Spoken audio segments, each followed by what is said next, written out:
ChatGPTले पनि भन्ने number 1 SMM panel नेपालको गोर्खा बुस्ट कसरी युज गर्ने। सुरुमा चाहिँ तपाईँहरूले यहाँ अर्डर नाउमा थिच्नुपर्ने हुन्छ र एकाउन्ट बनाउनु पर्ने हुन्छ। एकाउन्ट बनाउनु भएको छ भने यहाँ डाइरेक्ट लगइन गर्न सक्नुहुन्छ। बनाउनु भएको छैन भने यहाँ क्रिएट एकाउन्टमा थिच्नुपर्ने हुन्छ। त्यसपछि तपाईँहरूले यहाँ तपाईँको फर्स्ट नेम र लास्ट नेम हाल्नुपर्ने हुन्छ, नाम र थर, र मैले यहाँ हालिसकेँ। त्यसपछि यहाँ तपाईँको युजर नेम हाल्नुपर्ने हुन्छ र मैले यहाँ मेरो युजर नेम हाल्छु। त्यसै गरी तपाईँहरूले यहाँ युजर नेम हालिसकेपछि यता जिमेल हाल्नुपर्ने हुन्छ। जिमेल पनि म हाल्छु र म यहाँ जिमेल हाल्दैछु। तपाईँहरूले यसरी जिमेल हाल्न सक्नुहुन्छ। र जिमेल हालिसकेपछि तपाईँहरूले यहाँ त्यस पछाडि कन्ट्री कोड हाल्नुपर्ने हुन्छ र यहाँ कन्ट्री कोड भनेको तपाईँको +977 हो, यो फोन नम्बर हो नेपालको। नेपाल भनेर सर्च गर्नु भने यहाँ आउँछ, नेपाल खोज्नुपर्ने हुन्छ र मैले यहाँ नेपाल भेटिसकेको छु। पछि तपाईँहरूले भनेको यहाँ नम्बर हाल्नुपर्ने हुन्छ, आफ्नो वाट्सएप फोन नम्बर हामीले कन्ट्याक्ट गर्न सक्ने। त्यहाँदेखि तलतिर हेर्न सक्नुहुन्छ तपाईँले पासवर्ड हाल्नुपर्ने हुन्छ। तपाईँहरूले जहिले पनि अगाडिको लेटर ठुलो र बिचमा एउटा @ अनि नम्बर हाल्नुपर्ने हुन्छ तपाईँले। र यहाँ मैले सेम पासवर्ड हाल्छु यता र उता।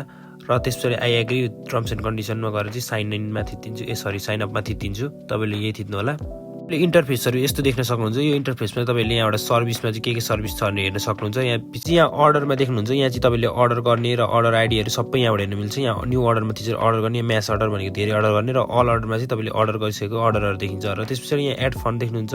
त्यहाँदेखि तलतिर तपाईँले सपोर्ट टिकट देख्नुहुन्छ। यो एड फन्डमा थिचेर चाहिँ तपाईँले पैसा एड गर्ने वेबसाइटमा। कसरी वेबसाइटमा एड गर्ने भन्दाखेरि यहाँ थिच्ने, त्यसमा कति एमाउन्ट एड गर्नुहुन्छ त्यो इन्टर गर्ने। तपाईँले यहाँ 1000 मैले इन्टर गरेँ भनेपछि तपाईँले 1000 रुपियाँ पे गर्नुपर्ने हुन्छ। मैले नि 1000 अनि I agree with the terms and कन्डिसनमा गएर कन्फर्म एन्ड कन्टिन्यूमा थिच्नुपर्ने हुन्छ। यो थिचेपछि तपाईँहरूकोमा नेक्स्ट पेज लोड हुन्छ र नेक्स्ट पेज लोड भइसकेपछि तपाईँहरूले यो इन्स्ट्रक्सन चाहिँ पढ्नुपर्ने हुन्छ। यो इन्स्ट्रक्सनमा के लेखेको छ भने तपाईँको युजर नेम जे छ वेबसाइटमा त्यो युजर नेम लेख्नु होला। तपाईँको जस्तै अब रोसित कार्की मेरो नाम भने तपाईँले रोसित कार्की लेख्नु पर्यो। र पेमेन्ट गरेर चाहिँ यो क्युआरमा चाहिँ पेमेन्ट गर्नुपर्ने हुन्छ तपाईँले यहाँ देखाएको क्युआरमा। र मिनिमम चाहिँ 100 रुपिस हो। तपाईँले 100 देखि जति पनि गर्न सक्नुहुन्छ। यसमा क्युआर गरेर चाहिँ यहाँ चुज फाइलमा गएर स्क्रिनसट त्यसको सेन्ड गर्नु होला। र सेन्ड गरेको विदिन 10 मिनट तपाईँको ब्यालेन्स एड हुन्छ।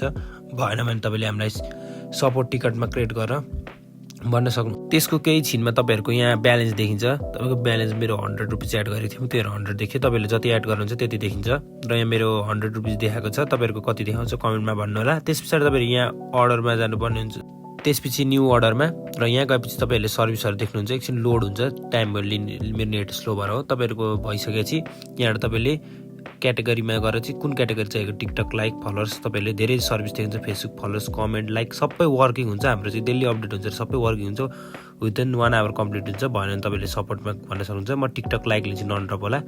र यहाँ म लिङ्क हालिदिन्छु। म यो प्रुफवाला भिडियोको चाहिँ लिङ्क हालिदिन्छु। म त्यसरी यहाँ कपी गरिदिन्छु। यो लिङ्क कपी गर्छु। तपाईँहरू यो हेर्न सक्नुहुन्छ। यो भिडियोको पछि गएर नि हेर्न सक्नुहुन्छ प्रुफ बढेको। अनि यो म कपी गरिदिइहाल्छु। कपी गरेर यता आएँ र मैले यहाँ पेस्ट गरिदिन्छु। र पेस्ट गरेर क्वान्टिटी यहाँ हाल्नुपर्ने हुन्छ। मैले भ्युज हालिरहेको छु। तपाईँले जे मन लाग्यो त्यही गर्न सक्नुहुन्छ। म यहाँ 500 मात्र हाल्छु र 1000 हाल्नु मलाई। यहाँ 1000 हाल्छु म। तपाईँहरू पनि जति मन लाग्छ त्यति हाल्नु। 14 रुपियाँ मात्र बस्छ। Yes I confirm this order भनेर चाहिँ यहाँ अर्डर गरिदिन्छु।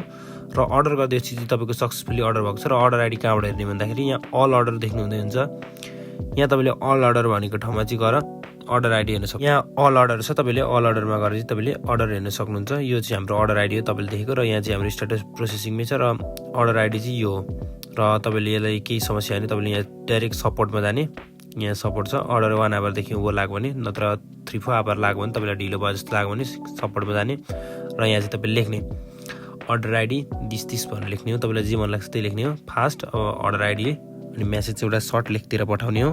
ट्याक्कै स्क्रिनसटहरू पठाइरहनु पर्दैन। तपाईँले अर्डर आइडी पठाउनु मन लाग्यो पठाउँदा नि भयो। अनि सबमिट गरिदिने।